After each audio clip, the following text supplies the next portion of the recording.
নমস্কাৰ। কবিতাৰ শিৰোনামা মমতাৰ চিঠি। কবি হেম বৰুৱা।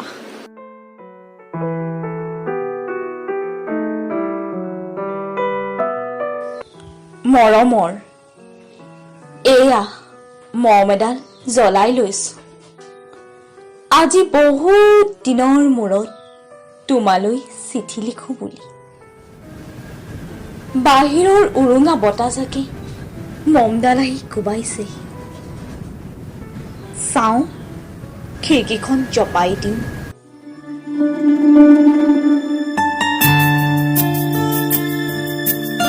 সাত বছৰৰ আগৰ কথাবোৰ তোমাৰ বাৰু মনত আছেনে? আমি যে নতুনকৈ জীৱনটোৰ পাতনি মেলিছিলো। মোৰ গাত সেই অচিনাকি নিচা বাৰুকৈ লাগিছিল।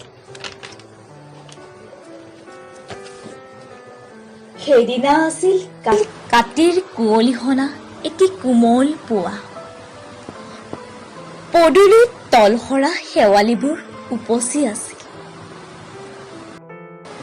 আৰু সন্ধিয়া মই তোমালোকৰ ঘৰলৈ নগৈ আহিবৰ দিনা আকাশৰ মেঘমোহনাত হালধীয়া জোনটোৱে নাওখন হৈ আমাক যে ৰিঙিয়াই মাতিছিল তাৰ দেশলৈ। মই লোৱা কঁকালত ৰঙা ৰিহাখনলৈ তুমি বাৰু তেনেকৈ কিয় একেথৰে চাইছিলা? মোৰ কেনে লাগিছিল জানা? তুমি যেন কোনোবা দূৰ বিদেশৰ স্বপ্নাটোৰ আলোকৰ মানুহ, আৰু মই যেন তলসৰা এপাহ শেৱালি। সেইদিনা মনসাগৰত এৰি অহা আৰু আহি পোৱা অনেক ঢৌৰ কঁপনি লাগিছিল। তোমাৰ জানো এইবোৰ কথা মনত নাই? আমাৰ দেউতাই যে চিঠিত লিখিছিল, আই তই নতুন ঘৰখনত হাঁহি মাতি থাকিবি। এইবোৰ 7 বছৰৰ আগৰ কথা। মোৰ সকলোবোৰ পুৰাণৰ সাধু যেনেই লাগে। জেঠমহীয়া দেউতাৰ বছৰেকীয়াও হৈ গ'ল। তোমাৰ বাবুল এতিয়া বৰটো হৈছে। তাৰ ওপৰৰ পাৰিত এমুঠিমান ডালিম গুটি যেন দাঁত অকণি গজিছে। সি মোক একেবাৰে এৰিকে নিদিয়ে। কেতিয়াবা মোৰ যে বৰ খং উঠে, তুমি যে নাই নহয় সেইকাৰণে। সি বাৰু মোৰ বগা হাতযোৰলৈ তধা লাগি চাই থাকে কিয়?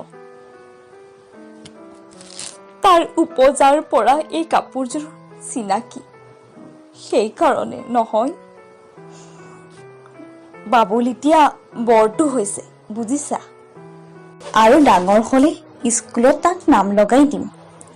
সি স্কুলত থকা সময়খিনি মোৰ যে বুকুখন তেনেই উদং হৈ থাকিব ভাই। আৰু কি লিখিম? বিশেষ একো নাই। মোৰে শপত, তুমি যিদিনা উলটি আহিবা মোক আগতীয়াকৈ জনাবা দেই। ভোগ দৈ দি ভটিয়াই কৈ বুঢ়া লুইতৰ বুকুৰ পৰা তোমাক ৰিঙিয়াই মাতিম। তুমি যিদিনা উলটি আহিবা মোক আগতীয়াকৈ জনাবলৈ নাপাহৰিবা দেই। মৰমৰ ইতি তোমাৰ মমতা। পুনৰ এইবাৰ বুজিছা, মাঘৰ বিহুৰ মেজিৰ জুইকুৰা বৰ ৰঙাকৈ জ্বলিছিল। আমাৰ আইতাৰ কলি ছাগলী দুজনী 2টা পোৱালি জগিছে। এটা শুদ্ধ বগা আৰু আনটো পখৰা।